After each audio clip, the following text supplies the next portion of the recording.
Have a seat on your porcelain throne. It's time to talk some shit. The Pow Movement.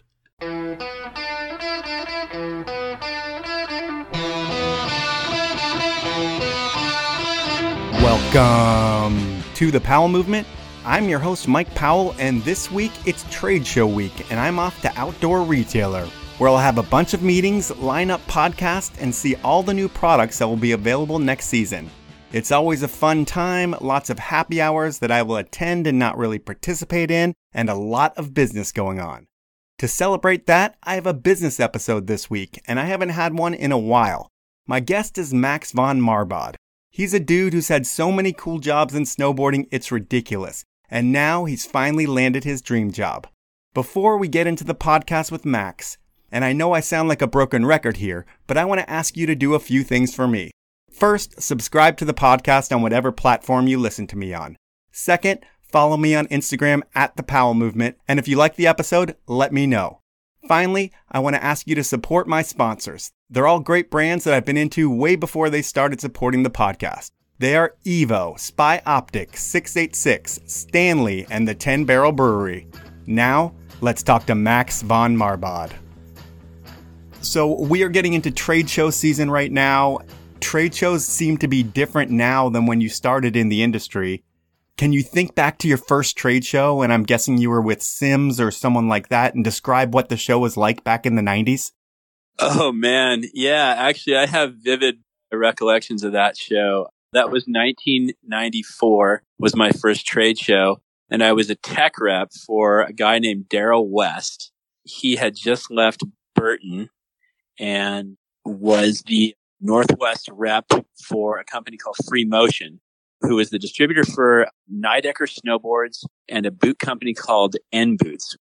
I was riding for Burton underneath Daryl West as a rep rider and was chasing that dream of being a professional snowboarder. And Daryl left Burton and he asked me if I was interested in jumping ship with him and moving over to Nidecker as well. I was really excited to just make my way in the snowboarding world and wanted to try my hand at getting into the business side of things.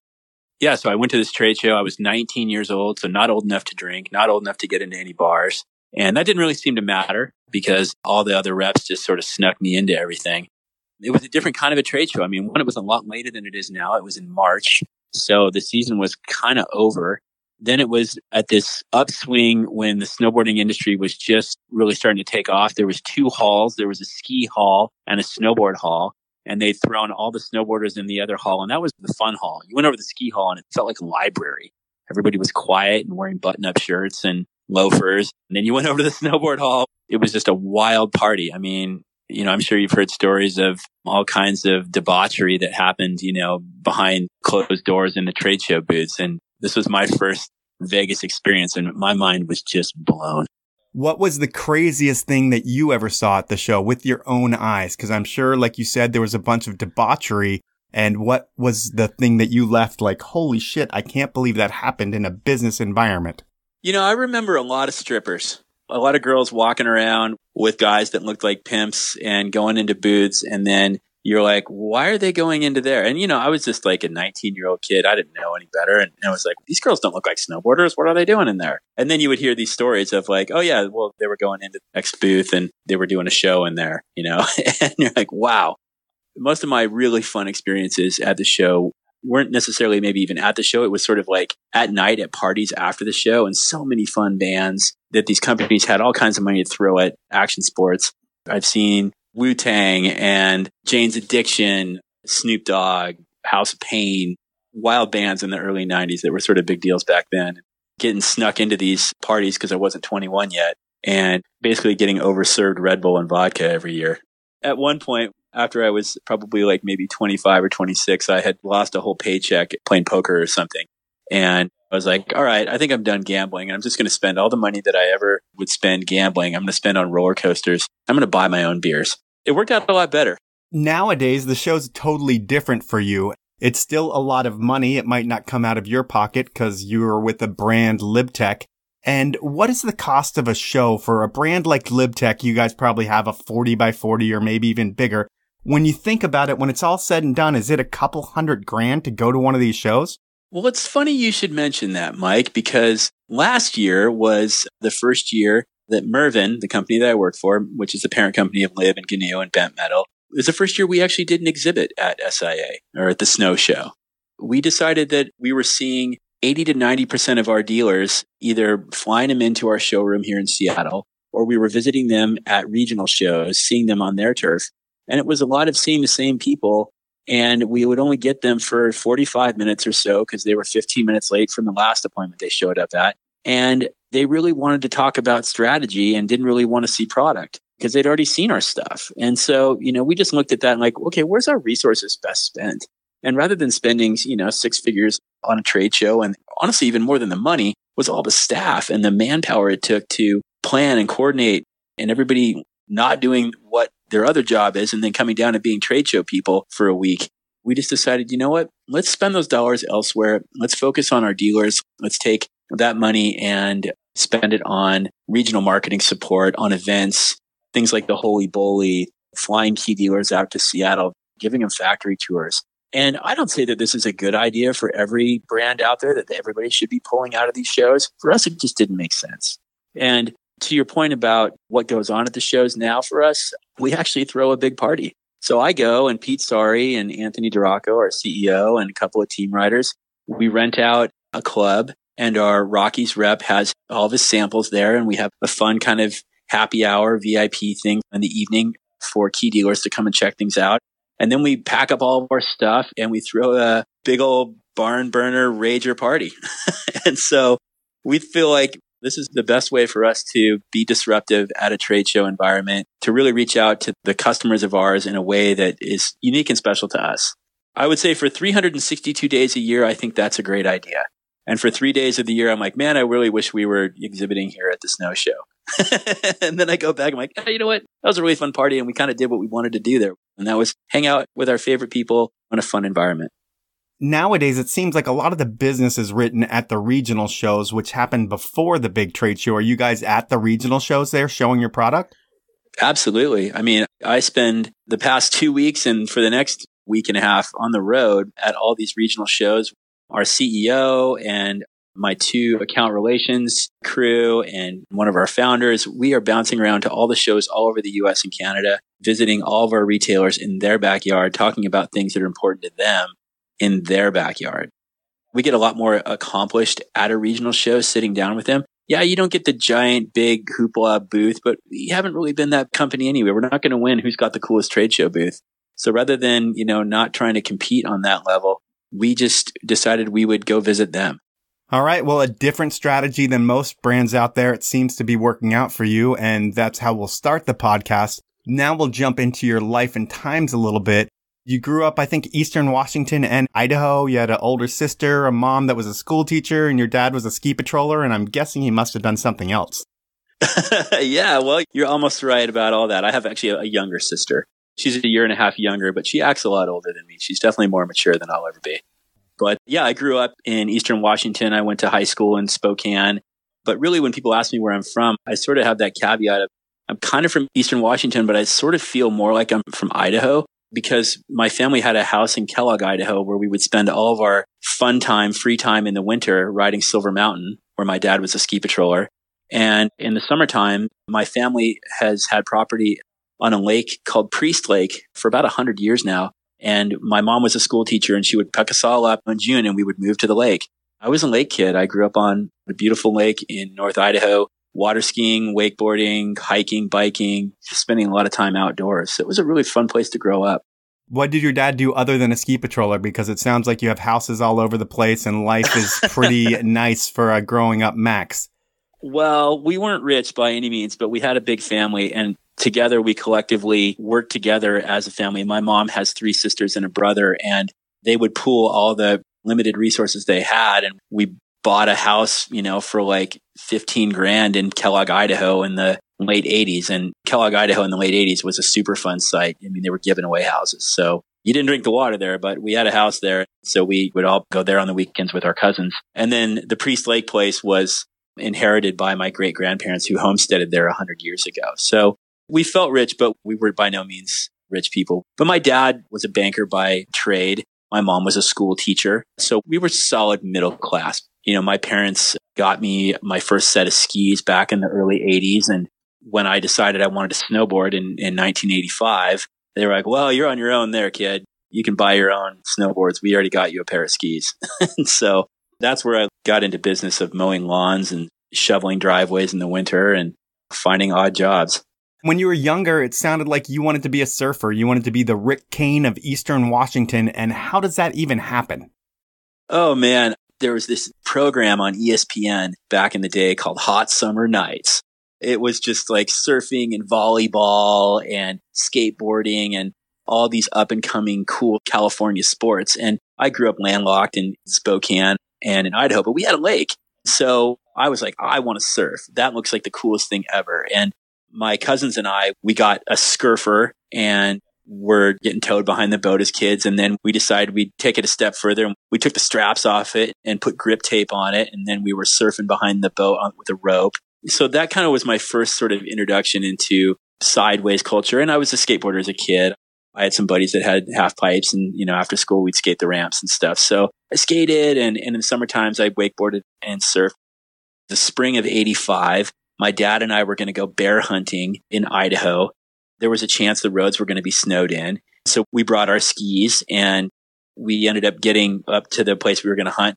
The roads were impassable. So my dad's like, hey, let's go up to Silverhorn. This was before it was called Silver Mountain. It was called Silverhorn in Kellogg. So we drove up this crazy ass road and went to the ski area. And I'm riding the chairlift with my dad. I got my skis on and I look down and I see these 4 people basically surfing down the mountain.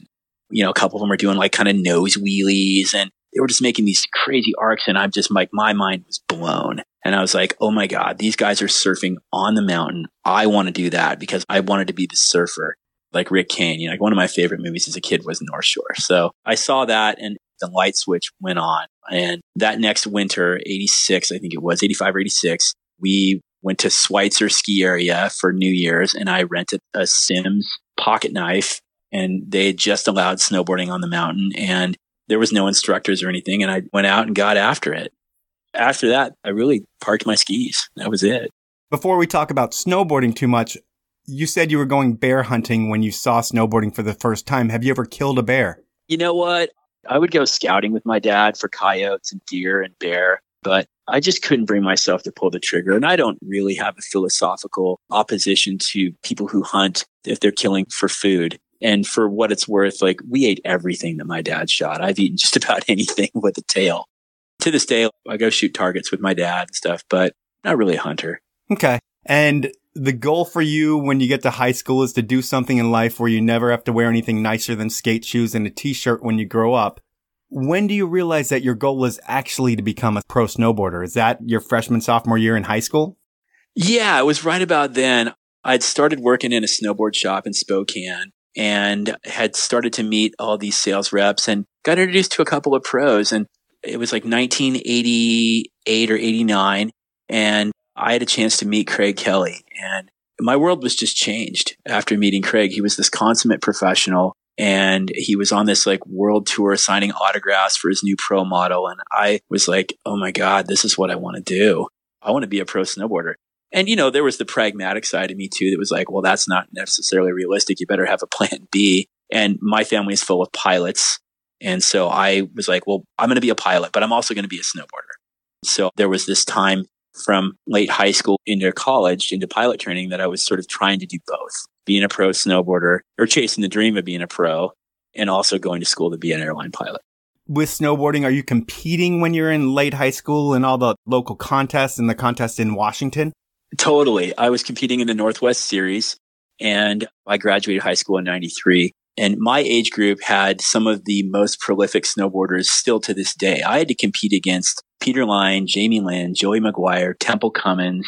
There was some heavy hitting guys in my age group. And so to be honest with you, man, I didn't stand a chance. I mean, I was a good snowboarder, but not like these guys. So I realized at a fairly early age that I wanted to be involved in snowboarding, but I didn't have the athletic ability to the degree that these guys did to really make a career out of it. And in 1994, I was in a photo shoot. I was still riding for Burton and was at Mount Bachelor doing a photo shoot and blew my knee out.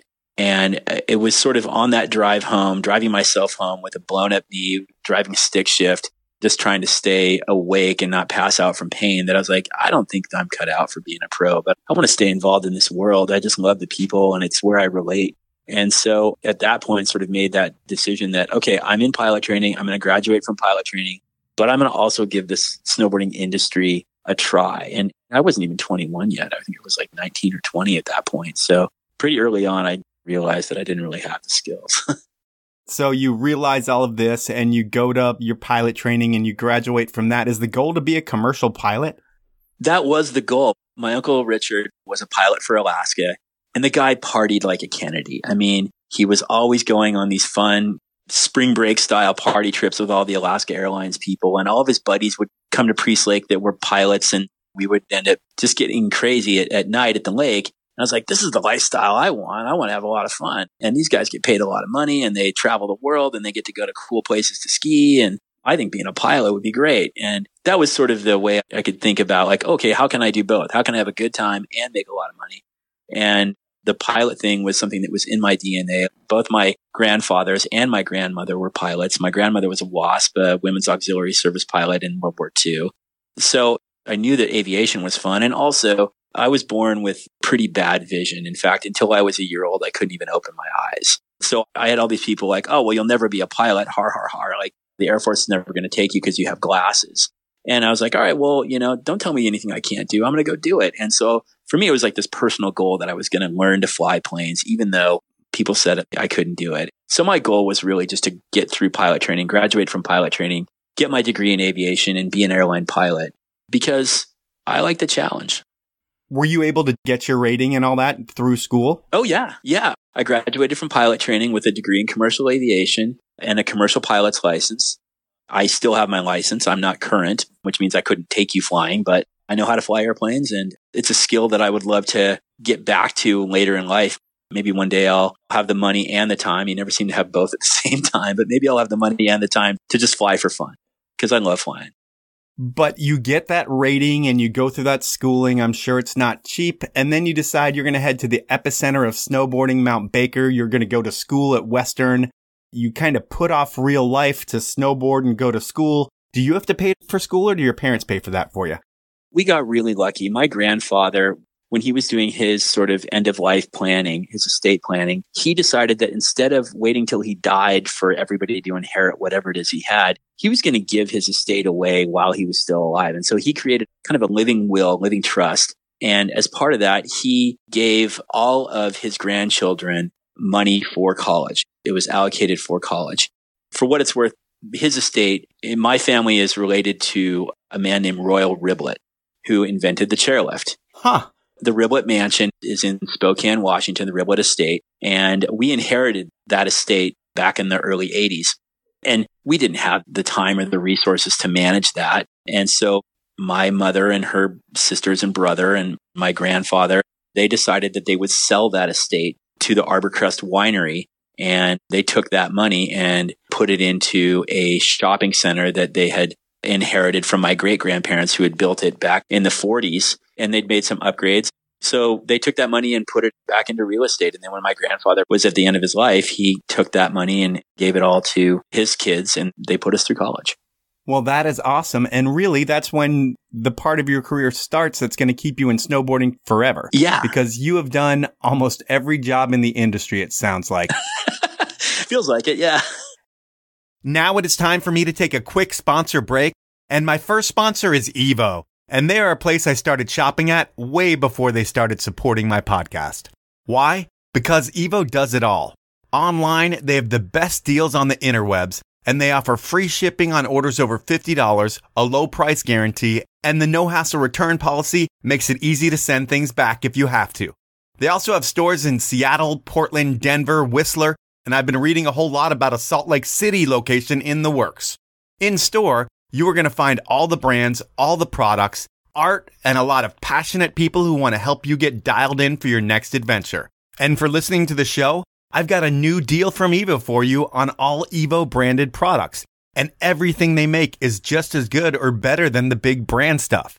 To get the deal, head on over to evo.com, shop the branded products. When you check out, enter the code POWEL20. That's all one word, and you'll save 20% on your Evo stuff.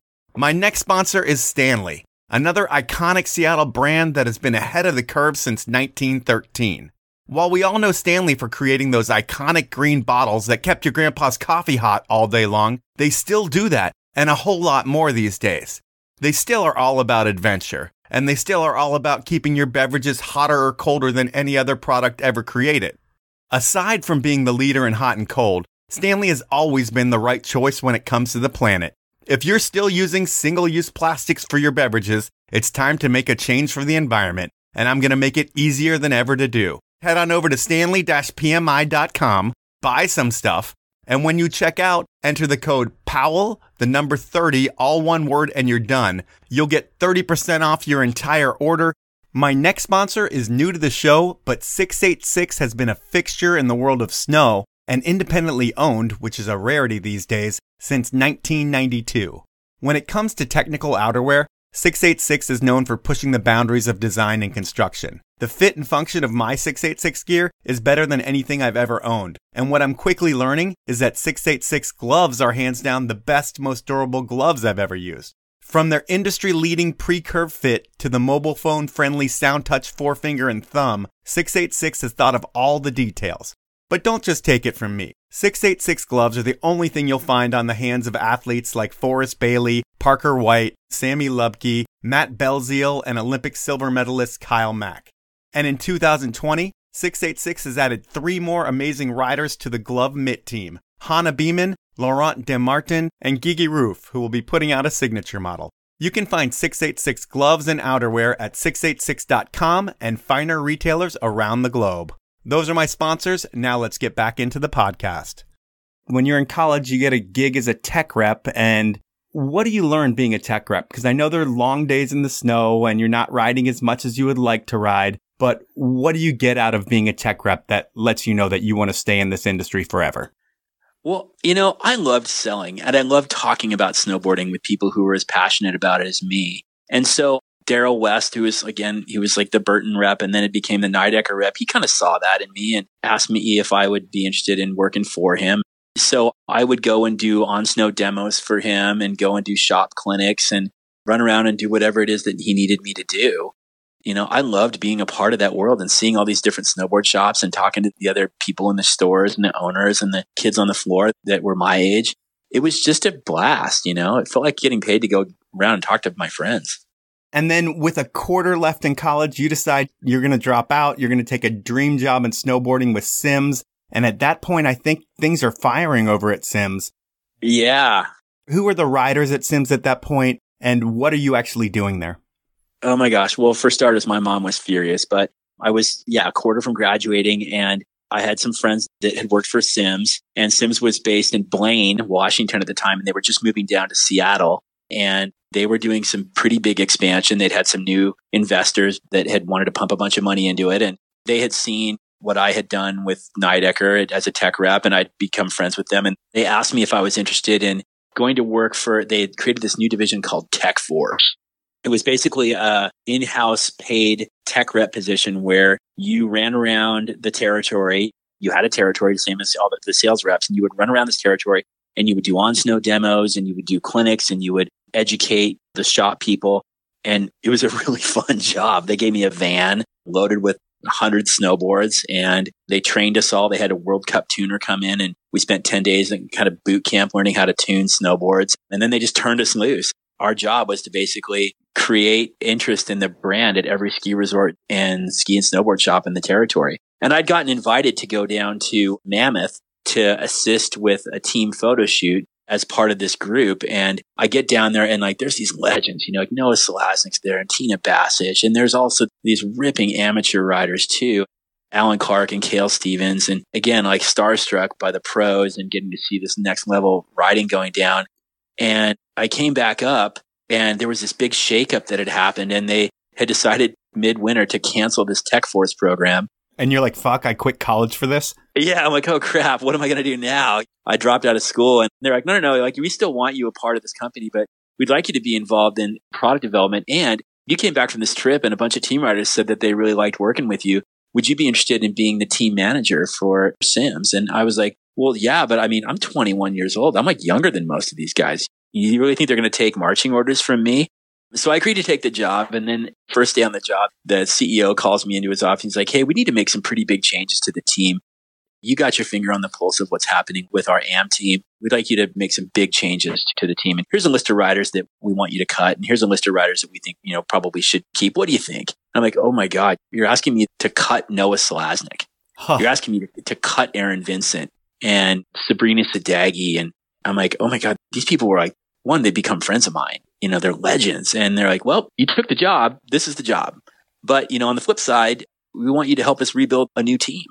I'd come to know a bunch of great amateur riders that I felt like could be the next generation. Guys like Jesse Bertner and Nicholas Droz, and Chris Owen had called me. Morrow was going out of business. And he's like, I got a couple of riders. There's this kid, Nicholas Droz, and there's this girl, Tara, that I really think she could be something. And like, well, I don't know that we need any women on our team, man. I mean, we've got Tina Bassett. Who else do you need? And one of the first things they'd asked me to do was, they had a team house at Mount Hood, and they asked me to sort of be the house, den mother type hall monitor for the house. And I was like, I'll run the house and run the team, and send this girl Tara down, and I'll give her a snowboard, and we'll see how she does. And obviously, she just blew everyone's mind. So we put her on the team, and then I got to bring on these new riders. But I remember having that conversation with Noah Selaznick where he was just furious and couldn't believe that a 21-year-old kid was firing him. And I'm like, dude, I'm not firing you. Like, this was a decision made by Tom and the heads of our company. I'm just the messenger. I believe in you, but this is where we're at. And your career was based on pro model sales, and you're selling less than 200 boards a year now for us. And we're paying you a lot of money, and it just doesn't pencil out for them anymore. And I'm not saying you're done, but this is the end of the road with us. And is that the first time you have to really understand the cutthroat nature of business and how you can hurt feelings, and you have to be able to deal with that? Yeah. I could kind of relate to a lot of this because in a professional environment like being a pro snowboarder or a skater or surfer, it is 100% your identity. And telling somebody that they're cut from the team is like telling them that they're not good as a person. And having to reckon with that with friends of mine who I had to cut was really difficult. A lot of them take it very personally, and I don't blame them. But it's not about friends. It was a business, and they needed to make room for a new generation. You're at Sims for, I think, a total of like 5 years-ish. And towards the end, is that when World Industries moves in and things really start changing there? Yeah. Boy, that was nuts. I had kind of transitioned from being a team manager to being a sales rep because repping was something that I'd come up doing. And my boss had told me like, hey, the Northwest is going to be hiring a new Northwest rep. And frankly, we're paying you like 26 grand a year to be the team manager. You're never going to make much more than that as a team manager. If you want to make more money, you should go back into sales. And we've been interviewing all these reps, and they keep asking us why we're not interviewing you, because they all knew you from when you were a tech rep. And so I had taken the job as a rep and had been repping for a couple of years for Sims. And then they had this big change again, like one of the investors bought the other guys out, and he was from Southern California and had these big ideas about how he was going to make Sims the next forum. And he basically stole the team manager from World Industries. And then that guy brought over all the riders from World Industries. And we sort of had two teams going on at one point. We had the team that I had built, and then we had this new team of riders like Frank Montoya, who's a friend, but I didn't put him on the team. So it was a weird year where we basically had two separate Sims teams happening. And there was the old guard that I had put on, and they weren't that old. A lot of these guys were still coming up in their careers, like Jesse. And then you had this new group of like super pros, Kurt Wastel and Mark Frank Montoya. And we had some people like Tara and Tina. And I was just like, this isn't what I signed up for. Like, I believe in the riders that I put on the team. And I don't think we should be trying to steal some other brand's identity or their riders and try and be them. Let's be us. And then they decided they were going to shut down the Seattle office and move the company to California to be a California brand, because that's where all the cool guys were, the cool brands were. And they'd asked me like, hey, would you like to move to Southern California? We'd like to offer you the job as a marketing manager for Sims. And I said, frankly, I don't know that I'm the guy, because I'm not really backing what you're doing. I mean, I like the guys that you put on the team, but I think it's disingenuous. I don't think we're us anymore. And I don't think you really want me to be that person for you. I can't sell this. And they're like, well, if you're not with us, you're against us. And I said, I guess I'm not with you. And I was working with a lot of retailers, and there was this great shop that had opened up in Seattle called Faction that was started by Tim Pogue, who had founded Ride. I sort of looked at him as a mentor, and I reached out to him and was like, what should I do? You know, these guys want me to move to California and they want me to be the team manager. And I'm not backing the way that they're doing all this and the way they're treating the athletes that I put on the team. And Tim's like, quit. I don't want you to move to Southern California. And if you don't want to do it, I don't think you should do it. In fact, I want to offer you a job. I'm starting this denim brand called Faction Denim with Brian Iguchi and Mike Rankwit, Dale Rayberg, and I need someone to help me run this company. And I was like 27 or 28 at the time. And I was like, dude, count me in. This late 90s? Yeah, this was like 1999. And yeah, I was, starstruck by Tim Pogue. This guy had founded Ride, made millions, and looked like he had more money than he knew what to do with, and had this really fun project and a great shop. And I believed in specialty retail. So I got to work out of the back room of the shop and be the back end of this new clothing brand that was getting started. Do you really believe that snowboarding needs a denim brand at that time? Because it's blowing up at that point, but streetwear has its own little avenue, and it seems like Faction could get into that with a denim line, but it didn't seem to ever take off. And I wonder, in the beginning, were you 100% in, like, yeah, we can make this work, or do you just want to work with Tim? I think it was a combination of both. Tim is a brilliant salesman. He sold me, but he saw that there was all these surf brands, Quicksilver and Billabong, that had started making denim, Volcom. And he's like, these are all surf brands based on making streetwear with a surf background. And there isn't anybody that's coming at this from a snow background that's a snow-inspired streetwear company. And our angle was, we're going to have a stacked snow team, because none of these guys had a streetwear sponsor. A lot of these pro athletes had to ride their board company's outerwear brand, but they were all wearing Volcom jeans or Quicksilver jeans or something. We're like, we could be their denim sponsor. And Tim had a house in Jackson Hole, and there was this young upstart kid that had won nationals that was really starting to make waves, named Travis Rice. And he's like, put Travis Rice on the team. And we have Brian Iguchi. He's going to quit Volcom and co-found Faction Denim with us, and Mike Rankwit and Rayberg and Jake Blattner and all these guys that I had on the Ride team that want to be a part of this denim company. And I was just, again, starstruck by the stacked team list, and Tim is this successful businessman. And he's like, yeah, count me in. I just want to learn. And, at the end of it all, it was so far ahead of its time. There wasn't anything like it in the industry. And a lot of retailers were like, why am I buying Faction, which is a snowboard shop in Seattle? Why am I buying their clothing from my shop? I'm like, well, have you heard of West Beach? West Beach started as a retailer. You heard of Wave Rave? They're a retailer. Sessions, they're a retailer, and they make outerwear. They started as a shop. We're not the first ones to think about a retailer that's going into the product side of things. So retailers like, all right, well, we'll give you a shot. But it was too far ahead of its time. People just didn't understand it. It was before Nikita was making apparel as a streetwear company, and the outerwear brands weren't really making a lot of streetwear specific stuff. So at the end of it all, Tim was a visionary, and he had a great idea, but it was probably 5 years too early. You're only there for about a year, which has to be a bummer for them as they hire you thinking that you're going to launch a brand and be with them for a while. You end up leaving. Do you already have your next dream job lined up with Option when you're walking out the door? It's funny. I didn't. I was in there selling jeans, selling soft goods, and missing the snowboard side of things. I've always kind of felt like I was a hard goods guy. I wanted to sell features and technology, and fashion wise, I don't think I'm that fashionable a person. So rather than do a bad job, after a year being there, I had a heart to heart with Tim, and I just said my heart wasn't in this. And I really appreciate the opportunity, and this was a great education for me, but I just didn't see myself being the heart and soul of a clothing company, a streetwear clothing company anyway. I wanted to get back to a hard goods side of things. That's where I shined at Sims, and that's what I loved, where my heart was. And so he was like, I get it. I think you're missing the opportunity, but I understand this is what you got to do. And we left on really good terms, but I learned a lot, but it just wasn't for me. So I actually was unemployed. I had resigned. I wasn't fired and I wasn't laid off. So there was no severance. There was no unemployment for me.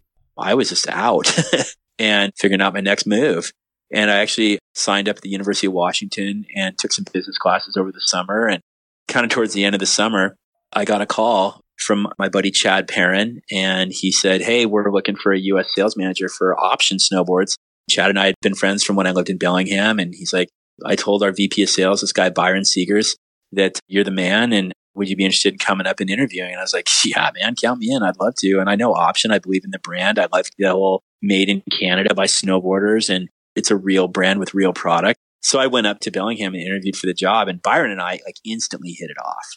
just like, oh, kindred spirit. This guy is awesome. Count me in. And they hired me September 1st, 2001 was my first day on the job with Option Snowboards and NFA Clothing. And we were at ASR at a trade show for NFA streetwear. And that was when September 11th happened, 9/11. And I had got in with Option about 2 weeks before, and we were at this trade show, and then we started seeing airplanes hitting the towers, and we're like, oh my God, we got to get out of here. And we hightailed it back to Bellingham, drove in our rental car from San Diego back to Bellingham. But then I worked for Option and fell in love with Bellingham all over again, not as a student, but as an adult now, and was driving up to Vancouver, BC twice a week with Byron and Chad, and riding Baker a ton. And it was pretty much living the dream again. You know, I was a sales manager for this really great company that made awesome product. They gave me a hand in product development and testing and giving me input on graphics. And I got to meet legends like Kevin Sansalone and Yoni Makinen and ride with them and go on trips. And it was amazing. But everything ends. That one ended too. Yeah, knowing you, though, you love the ins and outs of snowboard design. You're a tinkerer, I would think, and working with a core brand like that who makes all of their stuff on site. It was your first experience with a Willy Wonka factory that you could be inside of. Oh my God, I was fascinated by how snowboards get built and all the different technology that we had in shape and in materials. And our story was unique in the kind of way we built boards. So yeah, it was awesome. What was the health of Option when you got out of there? Or how did you get out of there? Was it something that you decided to do? Because I know you take another dream job. Yeah, Option was doing pretty good. We owned Baker. It was our backyard, and BC and the Pacific Northwest was our home, and we were doing really well. We were giving Mervyn and Burton a run for their money in that time from 2001 through 2005 that I worked for Option. I mean, we really did a lot of good stuff there. But a couple of things happened. The exchange rate changed. And when I started working for Option, it was really profitable to make snowboards in Canada and sell them in the United States. And by the time I left, the exchange rate had fallen so much that it basically wasn't even worth making the boards to sell to the US. And the US was our biggest market other than Canada. So the leadership team at Option, the owners, had decided, well, it's probably not cost effective for us to keep this factory in downtown Vancouver, BC open. Let's start moving some of our snowboard production overseas. We'll move all these boards to Austria, where we can make them for a lot less money than we do here. And we'll move some of these boards even to China, where we can make them for a fraction of the cost. I started seeing the writing on the wall and was like, again, kind of like the Sims thing all over again. Like, this isn't us. This isn't our DNA. We're handmade in Canada by real snowboarders, and our factory is our story. And suddenly the story wasn't there anymore. And I'm looking at that going, I don't know, guys. It just doesn't feel like us. And then I wasn't looking, but my name had been passed to Transworld. They were looking for a new associate publisher, basically a sales manager for Transworld Snowboarding magazine. And they called me up, and it was actually like the perfect timing. I would have continued to work for Option probably for another year, but it wasn't as great a company as the company that I first started working for. When you get that offer from Transworld, that's the biggest magazine in the snow business at that point. They have surf, they have skate, and I would think Snowboard would be number 3. Are you guys the redheaded stepchild within the Transworld walls? I don't remember exactly the order, but if we weren't number 1, we were number 2. Okay. We were definitely bigger than surf and bigger than moto. Surf was pretty young at that point. It only just come out about 2 years earlier, and moto was just coming up. And the snow side of the business was probably the most profitable. Whereas the skateboarding side, they burned through different advertisers. There was a lot of very small skate brands.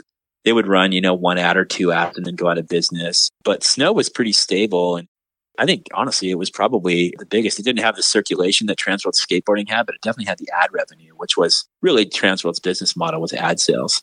And so I got there and it was like, oh my gosh, I get to meet like 200 different companies, Ford and Visa and Burton and endemic and non-endemic, and get to work on all these big projects. And for a guy who had gone to school for marketing, this was next level. And you had been involved in sales, and you have a marketing background, but when you get into magazine sales, and back then the magazines were really thick because you were doing a really good job of selling ads, what did a spread cost in Transworld back then? I think our book rate for a spread, it was like 15 grand per page. So if you did a spread, it was like 30 grand. And we obviously, built all kinds of special deals. If you were going to do a full run of that year, you got a break on the price per spread. And if you did multiple spreads, you got a better rate. And then we had sort of an endemic rate and a non-endemic rate. So we would have a rate we would charge DC or Burton, and then we would have a rate we would charge Toyota, which was very different. It's time for me to take my last sponsor break, and I'm going to start out with Spy Optic. For 25 years, Spy has been making the best sunglasses and goggles on the market. Yeah, there's a lot of good products out there, but no other lens on the market comes close to Spy's contrast and mood-enhancing Happy Lens. Don't believe me? Next time you're at the shop, try a bunch of goggles on, and then put on a pair of Spys. You'll see the difference. Another thing you can see is how much better Spy goggles look compared to the competition. I keep thinking the other brands will catch up in fit and finish, but they don't. For listening to the show, I'm going to make it easier than ever for you to rock a pair of Spy goggles, sunglasses, whatever. All you need to do is go to spyoptic.com, do your shopping, and when you check out, use the code POWEL20, that's all one word, and you'll get 20% off your order. My final sponsor is the 10 Barrel Brewery out of Bend, Oregon. They have been brewing my favorite Northwest beer since 2006, and since they started brewing beer, they've been supporting the sports we love. If you aren't sure about what 10 Barrel's been doing in the action sports space, well, I'll tell you. This year, they produced a ski movie with Lucas Walsh called Watch This. They produced a snowboard movie with Curtis Cizik called Hold My Beer. They have signature beers that donate to causes like Protect Our Winters, and they have the dates ready for this year's Hella Big Air events, which are a party on the snow and have some big prize money for the riders. The first event is at Copper on March 2nd. Next up, it's Bachelor March 28th. And everything closes out with a new stop at Mount Hood Meadows on April 18th. If all of that isn't cool enough, the people at 10 Barrel, they're all skiers, snowboarders, and bikers. So next time you head to the store, buy some 10 Barrel and support the brand that really makes a difference in the sports we love. Those are my sponsors. Now let's get back into the podcast. So you're selling millions of dollars worth of ads, it sounds like. And is the money on the magazine side better than the money on the hard goods side, or how does that compare? The job I was offered at Transworld was like 4 times the salary I was making at Option. It was ridiculous. And my boss, Byron, who'd become one of my best friends, was like, "You're crazy if you don't take this job." Again, somebody I looked up to, like an advisor at school or a mentor, it was like, this is an opportunity. You got to take it. And the chance to go and learn about all these other companies out there, for me, it was just fascinating all over again. So the money was great, but life isn't always about money. You have to move to California? I had to move to Carlsbad, California. Transworld was based in Oceanside. I remember moving down there and moving into like a 600 square foot little house that was 4 blocks off the water, from the beach. And my landlord, she was looking to sell the house, and she was like, "Hey, I'm thinking of selling the house. Would you like to buy it?" And I was like, "Well, what do you want for it?" She's like, "Oh, $700,000. And I think I could probably sell it for more." And I was like, "Oh my God, $700,000. I owned a house in Bellingham that I paid $100,000 for." And I was like, there's no way I'm going to spend that kind of money on a house. And even more than that, like, you've now just convinced me that this is not where I want to be. I don't have these deep of pockets, and I'm not sure if this is sustainable. So at that point, I still owned a little condo in Bellingham, and I was like, all right, I'm definitely keeping my house in Bellingham. And this whole Transworld gig, I love working here, and I'm going to squeeze this for everything I can and learn as much as I can, do the best job I can do, make a great impression, and meet a bunch of brands and do everything I can. But this is not where I want to spend the rest of my life. I don't see myself making a life here. I never saw it as a long-term thing. And I lived there for 2 years, and I'm really happy with my decision to move there and to work for Transworld. I counted it among like the most important jobs I've ever had in my life, outside of working for High Cascade Snowboard Camp being one of the most important, working for Transworld being one of the most important. And for me right now, the job I have is the culmination of all of those experiences. But Transworld was great. It was awesome. I made great money, but I was paying, insane amount of federal income tax and state income tax. And I wasn't seeing a lot of that money. At the end of the day, I wasn't really making that much more money, and the stress was pretty high. And I was a snowboarder living on the beach. I was so far away from my friends and my family and all the reasons I got into snowboarding in the first place. So I found myself talking about snowboarding a lot, but not really doing it. I would get on a plane and fly from San Diego back to Bellingham. My girlfriend lived in Bellingham, and I would spend the weekend there, go ride Baker with my buddies, and Sunday night get on a plane and fly back to San Diego. But the huge thing that you're able to do there is meet a ton of people, because I feel like when you're selling ads, you're talking to the people at every brand within the industry that's spending money. And the way these industries work, if someone leaves a job, they're going to end up somewhere else where you're going to work with them. So you've built a Rolodex where you can talk to anybody in the industry at any time, and especially the people that are signing the checks, it sounds like. So do you leave just to get back to snow, or is there something with Transworld? How does that happen? Well, we had delivered the best issue they'd ever had. It was like over 400 pages. It was over $1 million in ad revenue in that one issue. I felt like it kind of peaked, and I was starting to see this thing called the internet. This was like 2005, 2006. The internet's really starting to take off, and I was seeing like print is probably going to make a pretty big change over the next couple years. And I kind of did what I wanted to do here.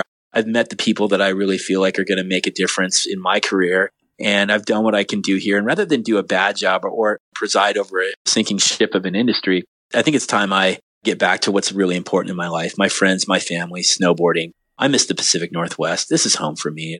And at the same time, my friend Jeff Galbraith had a magazine called Frequency, and he and I were communicating just on a friendly basis. And I was kind of explaining to him my woes, kind of the same way I was talking to Tim Bogue back in the day about Sims. I'm talking to Jeff like, hey, I'm not sure how this is going to go. A CPM-based ad revenue business model. I don't know if that's really the future or not. And Jeff's like, dude, it is not. Look at the Surfer's Journal. These are coffee table books. It's beautiful stuff. And it's based on real subscribers that really love the sport. Maybe it's not as big of a circulation base, but it's the right kind of people. And that's our magazine. And Max, how'd you like to come back to Bellingham and work for me? And so I'm having this crisis of conscience in Southern California, wondering if I fit in down there. And then I've got a guy who's a legend in the publishing world and in the snowboarding world, Jeff Galbraith, telling me like, follow your feelings, man. Come back to Bellingham. We miss you up here. So you pretty much go from Goliath and move to David, and you go work for Frequency. Dude, back to making a quarter of what I was making at Transworld and 10 times happier. Living in Bellingham, working for Frequency, snowboarding at Mount Baker again. I actually was giving lectures at Western Washington University for the marketing department, and I would start these lectures out with like, I never graduated. Your professor here was my advisor, and she advised me to drop out of school. I would go through all of that. And after like a couple of those classes that I was lecturing, she was like, you got to change your story. It's like, well, it's the truth. She's like, I know, but we got to get you back into school. I'd love to see you graduate. And like, my mom would too. She's like, well, I'll get you back into Western. You commit to getting back into school and graduating. I'll get you back in. And so Jeff was amazing. He's like, yeah, you should get back to school. You can work for Frequency and you can go to college. We're not paying you so much money that I feel like I own you. You should go back to school as well. So I was back in Bellingham. I was like 31 years old or something, the oldest senior at Western, back in school and working for Frequency. And I couldn't have been happier. You launched the ski journal there, or helped launch that, but you're only with that publication, I feel like, a year, and working with friends. Why would that only last a year? Well, I was there for a year and a half. We launched the ski journal and we had sort of stabilized the advertisers in Frequency. We were just getting ready to launch a new fly fishing magazine called the Fly Fish Journal. And I was kind of at that point where I'm like, all right, I finally graduated from college. Is this where I'm going to take my career next? And I graduated and I had a good friend of mine, a guy by the name of Kevin Walsh, who had a design studio down in Seattle. And he reached out and was like, hey, I'm looking for someone that can run my design agency. I know you're living in Bellingham and you're working for Frequency, but is this really what you want to do? And, I saw the writing on the wall with Frequency that, okay, it was going to be a labor of love. I wasn't an owner or a principal in the company, so there was no big upside for me. And maybe I was going to make 30, 40 grand a year, but it's not exactly the end for me. And Jeff had reached out and had said, hey, I don't think we can afford you anymore, even at, what we're paying you right now. And I said, hey, you know what? I totally get it. Kevin's offered me a job in Seattle and I really wanted to talk with you about it anyway. And Jeff's like, I think this is the perfect time for us to part ways as friends before either of us lets each other down. So after about a year and a half at Frequency, and I'm really proud of what we did there, those guys are still great friends of mine and it got me where I am. And I moved down to Seattle. Is it Spacecraft that you're at with Kevin? Well, I was the VP of operations for Super Big, which was Kevin's design agency. And it was in the same building as Spacecraft. And I had gotten to be friends with Sarah and Stefan at Spacecraft because they were in the building and we had done some art projects with them as well. And I was working for Kevin, and Kevin is absolutely one of my very best friends. But his business was going through a transition. He had recently purchased the rights to a bicycle company called Evil from a guy in the industry named Dave Weigel, who owned the brand. And Kevin was wanting to change his whole business from being an agency to Evil Bikes. And I was like, well, wait a minute. I feel like I'm getting pulled away from the snowboarding world once again. And I'm trying to drift myself back into that world.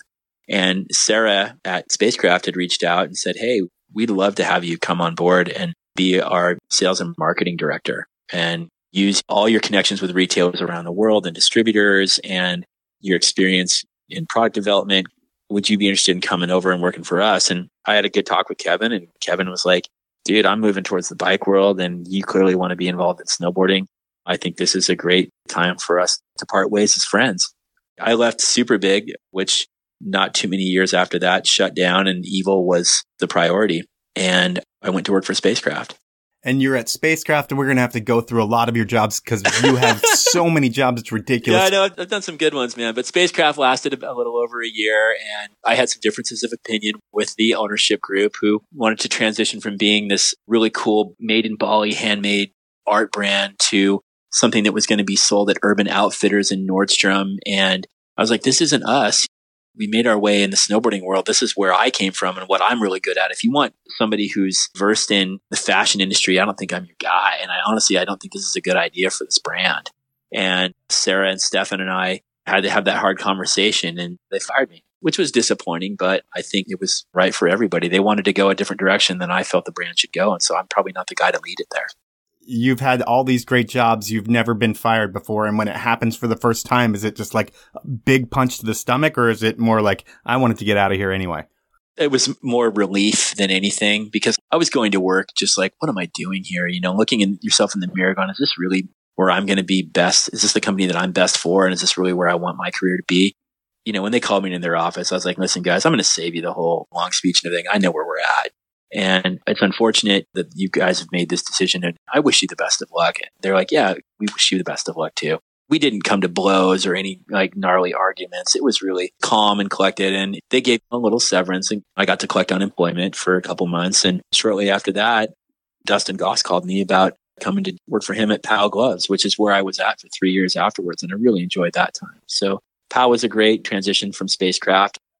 You know, they are fully committed to winter sports as a glove company. And we got to do some fun, big projects with Nike and the U.S. Olympic team. And again, you know, working with ski and snowboard shops around the world and building distributors and creating something that was small and helping it grow. That was what I always found the most amount of joy in my work, was helping my friends grow a brand and build something. So yeah, going to work for Pow was a change from Spacecraft. What are the challenges of working for like a small core brand that focuses on a product that has a low price point when you are a dude that wants to sell hard goods?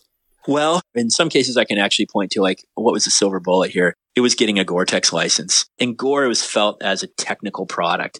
And when Pow Gloves got their Gore-Tex license, that changed the business for us. And so I kind of checked that box of like, hey, I'm selling a technical product. We got to go tour the Gore laboratories in Maryland and Delaware, and we got to sell that whole Gore technology to retailers. And so it was fun to kind of have it both ways. We were like this made in Indonesia and Pacific Northwest company. We had Gore-Tex product. And so it was pretty good. I was having a lot of fun. Around this time, it's probably 2010-ish.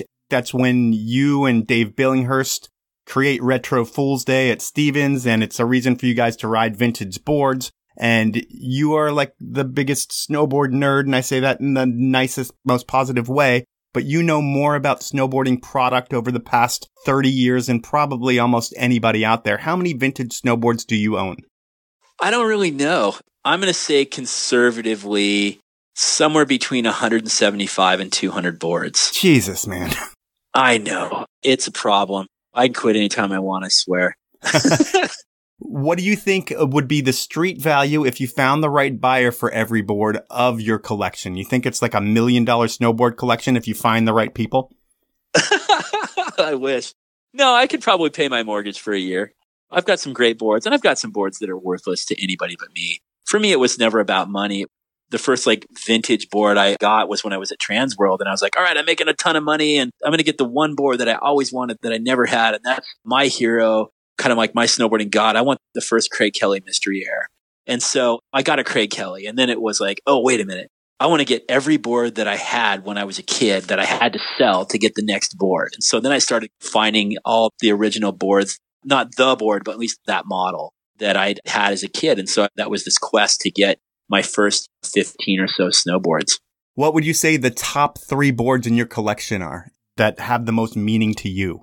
The most meaning to me?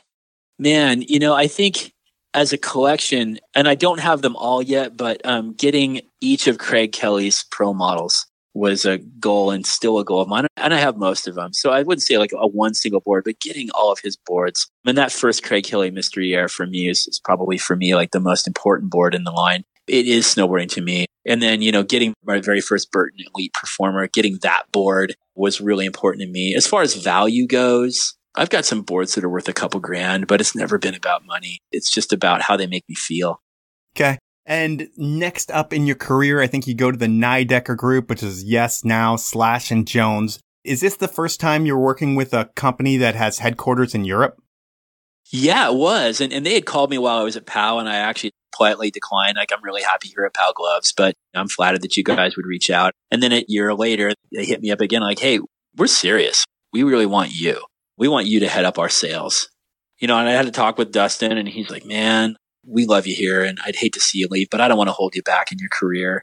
And so he gave me the high five, and I went to work for Nidecker as the VP of Sales and Marketing for the Nidecker Group. So that was an amazing opportunity for me to go back to working for a company that has this 100-year-old history in manufacturing and was one of the original snowboard manufacturers. And they had their own factory in Switzerland. I had a history early on working with Daryl West back in the day, selling Nidecker snowboards and riding Nidecker boards. So it was like, kind of felt like it sort of come full circle.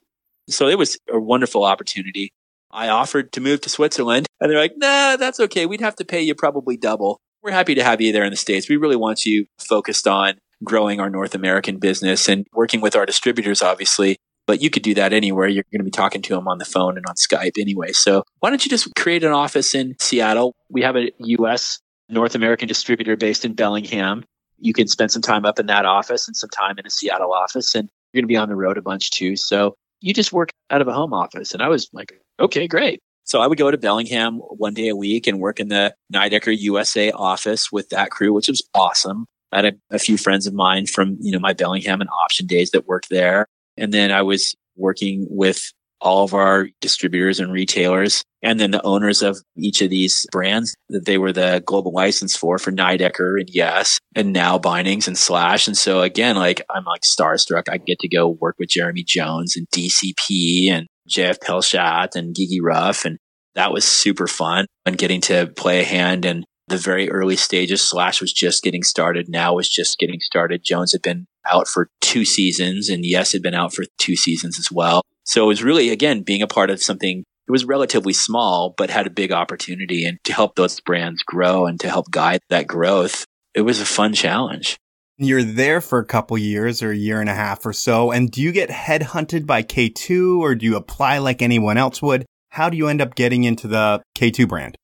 Again, I think everything kind of happens at a time when it's supposed to happen, and the universe gives you what you need when you need it. But Nidecker USA, the owner of Nidecker USA, this guy, Nick Seiler, is a really nice guy, had decided he wanted to get out of the snowboard distribution business, and he wanted to start a cannabis growing operation. This is when weed was becoming legalized in Washington State. So he wanted to close the business down. And Henry Nidecker, the heir apparent to the Nidecker family, saw that as an opportunity to kind of reconfigure his North American plan. And Jones Snowboards, being the largest brand in the stable, wanted to move the U.S. headquarters to Truckee, California. And Jeremy had reached out and Henry had reached out and said, hey, we're going to be shutting the Bellingham office down. We're looking at opening a new office. I was like, oh, well, that's a bummer, but really where you want to be is Seattle, because that's where Mervyn and C3 and K2 and Ride and all these outdoor companies and REI and Zoomies and Evo are all based in Seattle. This is where your headquarters should be. And Henry came back like, well, yeah, about that. Jeremy wants the headquarters to be in Truckee, and he's kind of our cash cow. And so we're going to move the company to Truckee. And so if you want to move to Truckee, California, we'd like to offer you your position to stay on in Truckee. And I was like, well, honestly, I already lived in California, at the other end of California, but I already lived in California, and you're going to have to pay me a lot more money to do that. Not that it's all about money, but I already did that dance, and the Northwest is my home. And honestly, if you guys are smart, you would see that too. This is where you should be based. You should base your headquarters. And maybe Jeremy should have a little office for Jones in Truckee. But I think that Seattle is really where you can leverage the most amount of talent, and your biggest customers are here. You should really consider Seattle. And they're like, well, Jeremy's really driving this ship and he wants this thing to be in Truckee. So if that's your decision, I guess this is where we part ways. And at the same time, Ben Wallace had been hired as the sales director for K2 and Tim Petrick was the CEO. And my friend Johan Malkowski and Bob Gundrum, Gumby, reached out to Petrick and to Ben and said, hey, confidentially, like our buddy Max is going to be leaving the Nidecker group. You guys should really hire him. And I got a really, really funny phone call from Ben Wallace going, I guess you're the guy. And could you come in for an interview? And I'm like, my friends have come through for me once again. Johan and Gumby recommended me for a job right when I needed to find a new job. You go to K2, one of the big brands in snowboarding, and there was a lot of changes going on there when you were at K2. Yeah. They've kind of gone back to being owned by a private group that seems to be letting K2 get back to its roots, which is cool to see. But back then it was owned by Jarden and then Rubbermaid was in charge. And what sort of challenges does that bring to the table for you? Because you haven't really worked with a big corporate brand before. Yeah, it kind of was a little reminiscent of Transworld when it was owned by AOL Time Warner when I was there. Like you had a gigantic company and this company that I was working for was a small piece of the puzzle for their business. And my little category that I was in charge of, K2 Snowboarding, was an even smaller piece of that small piece of the puzzle. So it was just this little insignificant piece, but it was our piece and it meant a lot to us. And we didn't have a whole lot of budget. And this was when Jarden was breaking up and they were trying to sell off K2. They were not in a position to spend any money. They had gutted the marketing department. They had really scaled everything back. We had almost no team riders, no budget for product development. But what we did have was a really well-run company as far as budgeting and forecasting and managing production. K2 is incredible at training people. It's funny because it seems like they train great people. I'm not considering myself great, but I'm saying like they train great people to go and work for somebody else. I can't tell you how many people have left K2 and gone to work or start other companies. Blue Montgomery, Tim Pogue, Luke Edgar, Anthony Duraco. There's so many great leaders and great-minded people that have come out of the K2 world, and they were taught how to do business. And that was something that K2 did for me. It was like getting a degree in the snowboarding and winter sports business, working for K2 at a time when K2 was really making some big, big changes. And I believed in the brand. I believed in the product that we had, but we just didn't have the resources to really do all the things we wanted to do. And then they had a leadership change, and it was very clear that the incoming leader was someone who was given the task of selling the business. K2, they relied heavily on the big box brands, and that always came with strings. What was the toughest part for you being a sales director when you're working with like a TSA? We basically had to build a whole line of product that could be sold at a chain sporting goods store. And it wasn't really about the product. It was about the price. And the Sports Authority, they were good people. The buyers, they got it, but it was very price sensitive. And at that time, we were starting to see a big change in opening price point product. And really, like, instead of buying a cheap K2 board binding boot package at the Sports Authority, the general consumer was going to Craigslist and buying something used. I mean, that wasn't a snowboarding problem. That was happening in all of the sporting goods that they carried. So that business evaporated when the Sports Authority went out of business, and MC Sports in the Midwest, and you had Big Five Sporting Goods and G.I. Joe's and all these big national sporting goods chains, Dick's Sporting Goods, which is a fraction of what it used to be in the winter sports world anyway, all getting out of winter sports. And that was K2's business model, was selling a lot of product to those kinds of retailers. And then you have Amazon and internet sales starting to take off when you were in your K2 days. And how do you toe the line with working with them and then working with specialty and then working with big box? Are you just pissing everybody off in your position? Sure felt like it. Like, we had a CEO who was tasked with selling the company. So it was get as big an order book as you can by any means necessary to make us look as big as possible. And then we'll sort it out on the back end. And I just couldn't stomach it. I was like, that's not where I came from. I came from a small, rad, core little snowboard shop. And a lot of these brands I worked for were those kinds of brands. And even K2, the K2 that I remember with the Daniel Frank and back in the days of Chris Engelsman and Travis Parker and these guys, like, this was a brand that mattered. And the marching orders that we were being given was sell a lot of product by any means necessary. And it just didn't sit well with me. And I thought I could weather that storm. And at the end of the day, I remember going to work one morning in April driving in, and my buddy Sean Tidor was pulling out of the parking lot at like 8 in the morning, and he had a really kind of funny look on his face, and he didn't stop. He kind of gave me like kind of a raised eyebrow and gave me the like, I don't know, look, kind of shrugged his shoulders. It's like, oh, that was weird. And I walked into the building, and one of the warehouse guys was in the K2 snowboarding marketing cage, and he was rifling through all these boards, making piles. I was like, hey man, what are you doing? He's like, oh, I've been told to like separate boards that we need to throw away and boards that we can sell. And I saw the stack of like classic vintage boards. I'm like, well, what's that stack? And he's like, oh, that's my throwaway stack. I'm like, holy shit, dude, you can't do that. And I started pulling these back like, all right, I got to rescue these boards. And while I'm in there working, Robert Markovich comes down. He's like, Max, I've been looking for you, and come for a walk with me. And we walked from the marketing cage back to where the skate ramps were. And in that 50-yard walk, he proceeded to lay me off.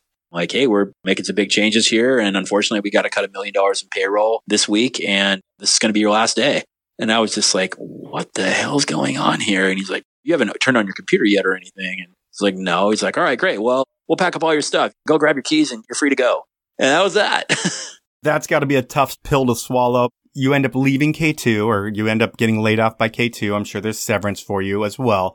But you go to another brand that is totally out of your element. I mean, for a dude that loves having meat in his mouth, this is a dream job for you. But you go to Traeger. I love Traeger. They gave me a grill and I use it almost daily. But when I look at it, is it a downgrade for you when you go to Traeger? Because you go from the dude who's managing all the reps to the dude who's setting up demos at Costco. Is that hard to handle?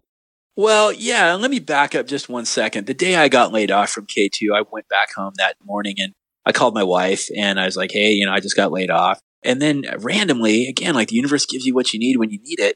I got a phone call from Blue Montgomery over at Capita. And he's like, hey, man, I don't know what you're doing today, but Johan is about to go walk around the outside of the Space Needle.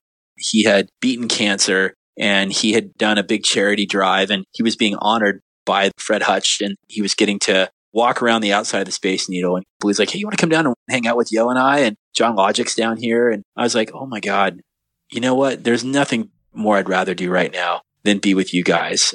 And standing on top of the Space Needle, watching one of my very best friends who just had beaten cancer, doing a victory lap around the Space Needle was like, it kind of put things in perspective. Like, you know what? The K2 thing was just a job.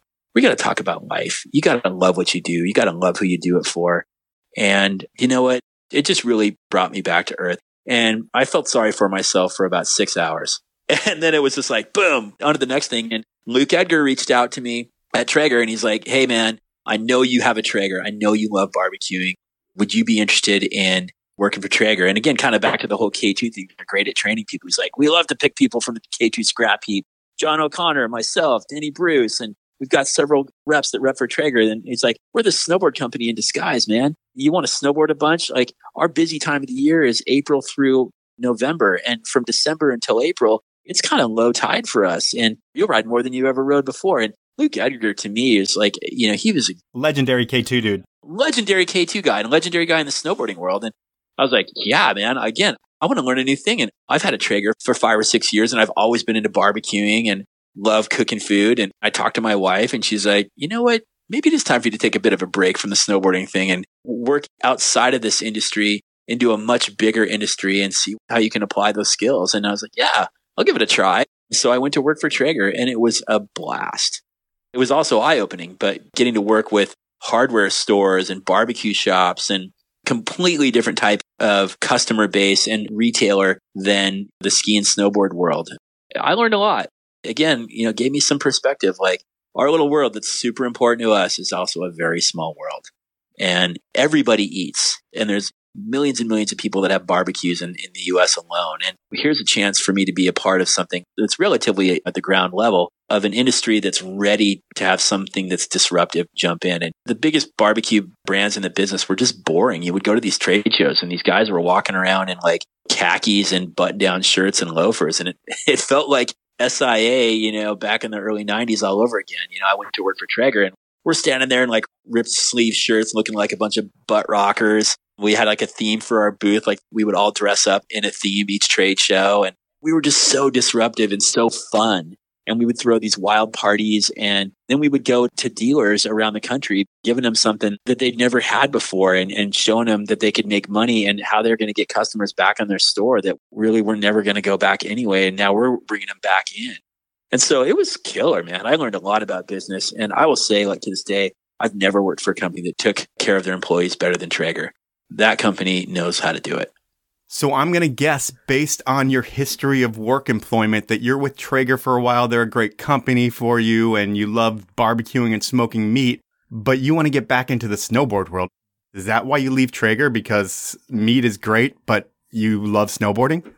Yeah, that's pretty much it. I don't think I would have left Traeger for just about any job except for this one. Those guys were a great company to work with.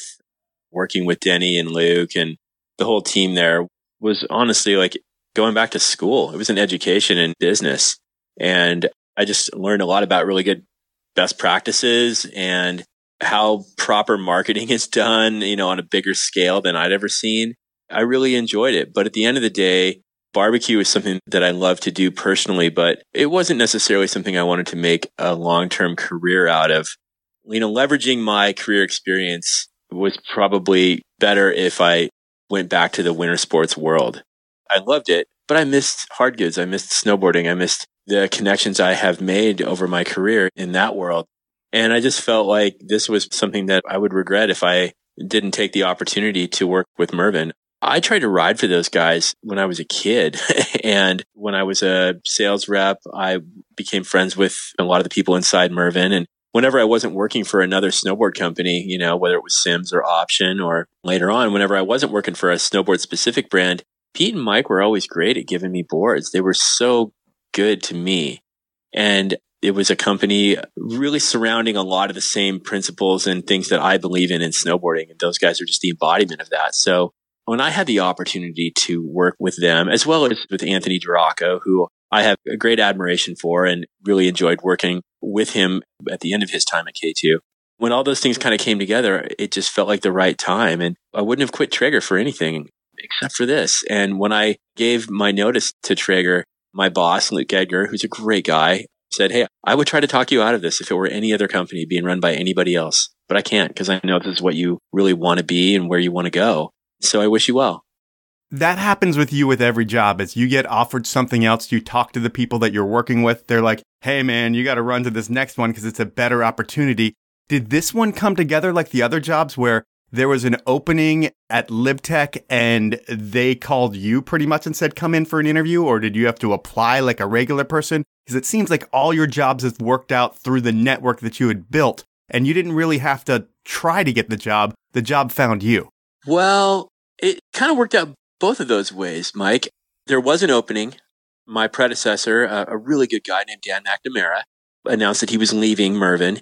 And Anthony called me and he said, confidentially, "Dan's leaving us and I think it would be a great position. I know you and I've heard great things about you. And I know this is a job you'd love to do.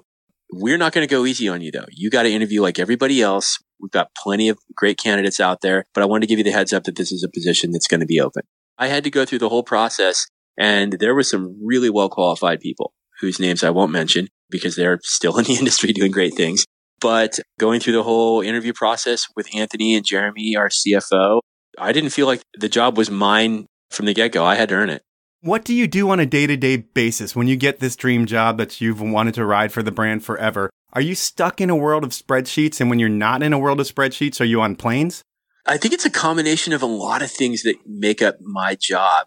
Day one was at a trade show. And by day 7, I had been to 3 different trade shows and right into the fire because the timing of when I was hired just necessitated that. It was like, nope, it's go time. So during January, February time of year, it's a lot of travel to regional and national trade shows and on snow demos and going to some great fun events like the legendary bank slalom and great dealer events. My job is a lot of different things depending on the time of year. February, March, April, and May, we're doing a lot of planning and strategy of product development. And getting into June, July, we're working on the delivery of the product that we pre-booked. So yeah, there's spreadsheets. There's definitely computer work, but it's not what I was hired to do. I'm good at computers. I'm not great. It's a communication role and it's a conduit of information between many departments of sales and marketing and product development and tying all the aggregate intel we get from our retailers and our fans. So it really is a communications kind of a role for me in working with all these different departments, which I really love. Are you selling more than just snowboards? Because I know you guys do surf as well. And are you involved in that? Absolutely. I'm the sales director for all brands, all categories. So right now, for example, we are in trade show mode for snow, but we're about to start shipping all of our surf product that we pre-booked last fall. So I'm always kind of thinking about 2 different seasons.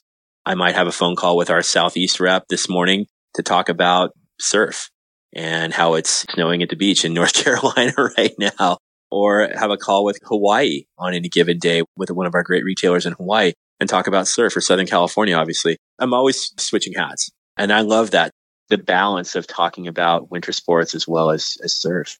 Other than the irreverent attitude that LibTech seems to have had since the beginning, what's the difference between Lib and the rest of the snowboard brands out there? I think the biggest difference is our factory. We're the largest winter sports factory in North America who makes our own product. And that's really important to us. And it's one of the things I've always respected about Mervyn is that they make everything they can themselves in their own factory.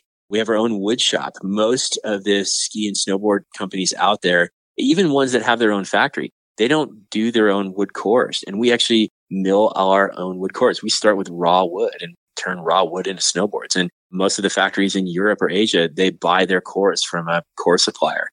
And we actually manufacture every component of the boards that we can. So I think that's probably the coolest thing about our brands is that we make our own stuff. Beyond that, the fact that we make it, here in America, that's a rare thing these days. And we treat it like a craft. We treat building snowboards as an art form. Awesome. And then you've had so many different jobs. Is this the one that you see yourself sticking with for a long time? Oh man, they're going to have to drag me out of here. I love it here. I mean, I'm getting paid to work with my friends, people that I've respected my whole career, people that I've seen as mentors, and people that I've come to know over the past couple of seasons who've become good friends as well. And I wouldn't have it any other way. I mean, I really do enjoy working for Mervyn. They're competitive, but they're fun. We have an irreverent attitude and it's not contrived. It's as real as it gets. Everybody here is into the sports that we do. I mean, why else would you do it? Especially in Seattle. You could go work for Amazon or Google or Microsoft or somebody and make way more money than we're paying. But people are here because they like the lifestyle. We're open 4 days a week. We work Monday through Thursday. We work very long hours, but everybody gets Fridays off. And so we spend a lot of time chasing waves and chasing snow. Well, that is awesome. Max, at this point, I have something that I call inappropriate questions. And oh God, I went to one of your best friends in the world, someone who's going to interview with me at some point. We've been working on it for a couple years. His name is Kevin Walsh. He is the owner of Evil Bikes. And he's a dude that has so many crazy stories that his podcast is going to be incredible. Right now, he has 3 inappropriate questions for you, and I'm going to jump into the first one right now. Bring it on. How long have you been a vegetarian? At what age did you develop such a deep, dark hate for fruit? Let's settle this once and for all. I have never in my life, you can ask my mother, I never liked eating fruit, even as a baby. There's something about the sweetness or texture or something about most fruits that just makes me ill. I'm not allergic to it, but I just love to tell people like, oh, it's against my religion to eat fruit. I love vegetables. I eat vegetables every day, but yeah, I eat a lot of meat. So yeah, to answer Kevin's question, how long have I been a vegetarian? I've been a vegetarian for 0 days. I'm not a vegetarian. Okay. Do you like fruit flavored candy?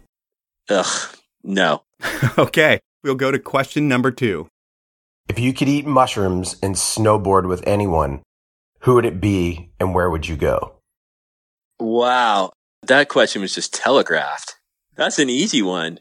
Well, Kevin, it would be with you, and it would be with Benny Pellegrino, and it would be with Jamie Lynn, and it would be at Baldface.